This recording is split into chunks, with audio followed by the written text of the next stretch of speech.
An 8-year-old girl from North Waziristan stormed social media with videos of her unleashing fiery fast bowling that rivals pros.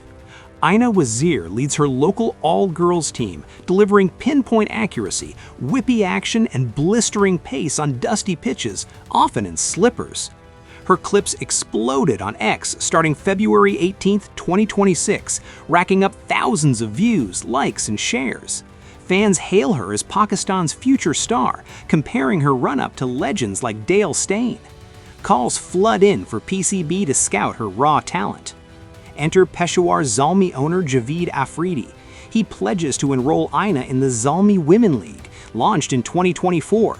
This initiative has already propelled dozens of regional girls to breakthroughs, offering top equipment, coaching, and facilities.